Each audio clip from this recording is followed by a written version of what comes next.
Impôt sur le revenu, versement libératoire, c'est quoi le mieux quand on se lance ou quand on développe son activité de freelance? C'est la question que je vais tâcher de t'expliquer et reste bien jusqu'à la fin de la vidéo puisque je te partagerai un petit simulateur qui va te permettre à toi-même de répondre à cette question. Bon, reposons les bases, c'est quoi l'impôt sur le revenu et le versement libératoire? C'est significativement le même impôt. L'impôt sur le revenu, tu le connais sans doute puisqu'il est assez universel, tout le monde le paye, que ça soit toi, que ça soit moi, tes parents, les dirigeants d'entreprise, les salariés, tout le monde chaque année déclare les revenus qu'il a touchés l'année précédente. Et donc évidemment, en tant que freelance, tu génères des revenus qui sont pris en compte dans l'impôt sur le revenu. Bon, maintenant concrètement, comment ça fonctionne et quel est le mieux? L'impôt sur le revenu en auto-entreprise fonctionne de telle manière. Vous allez générer un chiffre d'affaires durant l'année, par exemple 10 000 euros. Sur ce chiffre d'affaires, vous allez avoir automatiquement un pourcentage qui va se retirer de ce chiffre d'affaires. Ce pourcentage, pour les monteurs vidéo en BNC, il est de 34%. Vous le voyez, c'est ce qui est écrit ici. Donc votre chiffre d'affaires de 10 000 euros moins 34%,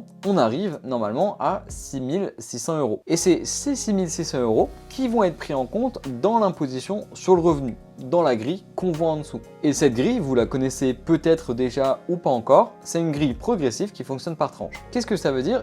Par exemple, on le voit ici, la première tranche, elle est imposée à 0%. C'est-à-dire que tous les revenus que vous générez entre 0 euros et 11 294 euros vont être taxés à 0%. Au-delà de 11 000 euros jusqu'à 28 000 euros, ça va être 11%. Et ainsi de suite. On reprend notre exemple. Imaginons que ma base d'imposition, c'est 20 000 euros. Donc je le répète, cette base, elle est issue de mon chiffre d'affaires qui est par exemple, on va dire de 30 000 moins les 34%, c'est un exemple, mes chiffres sont pas bons, on arrive à 20 000. C'est ces 20 000 qui vont être imposés. Tout ce qui sera compris entre 0 et 11 000 euros seront taxés à 0%. Par contre, entre 11 000 et 20 000, soit 19 000 euros, ça sera taxé à 11%.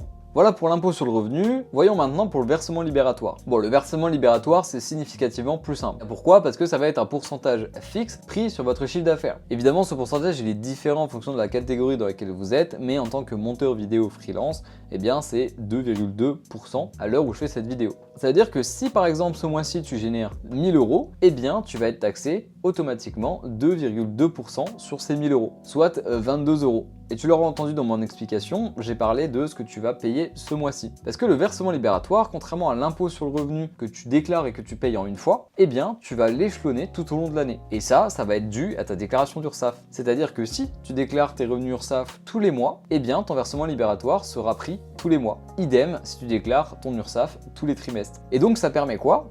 Ça permet de diluer et de fractionner ton impôt sur le revenu. Mais du coup, maintenant qu'on a dit ça, est-ce que le versement libératoire, il est significativement plus intéressant? La réalité, c'est que pas forcément. Par exemple, quand tu débutes ton activité, je te déconseille de te mettre directement au versement libératoire. Parce que comme on l'a vu tout à l'heure, ce que tu vas générer entre 0 et 11 000 euros sera imposé à 0% sur l'impôt sur le revenu. Tandis que si tu passes directement au versement libératoire, tout ce que tu vas générer entre 0 et 11 000 euros sera quand même taxé à 2,2%. Donc tu l'auras compris, en début d'activité, en tout cas jusqu'à générer environ 10-11 000 euros sur l'année, il est plus préférable de rester à l'impôt sur le revenu que de passer à du versement libératoire. Bon, du coup, c'est bien beau de ne pas commencer au versement libératoire, mais du coup, à quel moment il est pertinent d'y passer?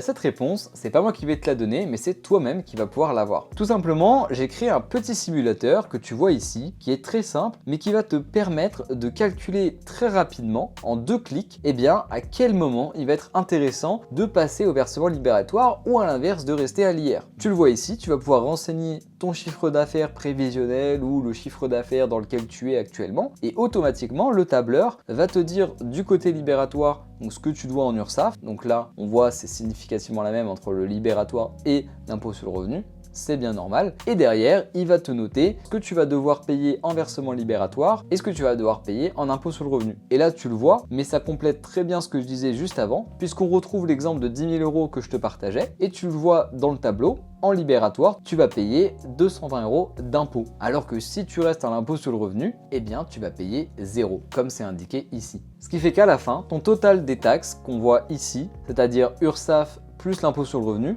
sera beaucoup plus faible en impôt sur le revenu puisqu'il n'y aura que l'URSSAF, 2300, c'est ce qu'on retrouve ici, tandis que sur le versement libératoire, tu seras à 2530 euros que tu auras donné à l'URSSAF et aux impôts. Et tu le vois ici sur ton total net, tu auras beaucoup plus dans ta poche en restant à l'impôt sur le revenu avec 10 000 euros de CA, 7690 plutôt qu'en restant au versement libératoire. Donc voilà pour te présenter rapidement ce simulateur dont tu vas toi-même pouvoir utiliser et tâter un petit peu le terrain. Pour ce faire, je te laisse un lien sous la vidéo qui va te donner accès à ce simulateur. En tout cas, j'espère que la vidéo t'aura aidé à y voir plus clair sur l'impôt sur le revenu et le versement libératoire. Si tu as d'autres questions qui te viennent, n'hésite pas à me les poser sur mes réseaux sociaux ou à rejoindre mon Discord communautaire dans lequel on s'entraide avec plein d'autres freelances pour s'aider mutuellement à se développer. Sur ce, je te dis à la prochaine pour une autre vidéo dans ce genre.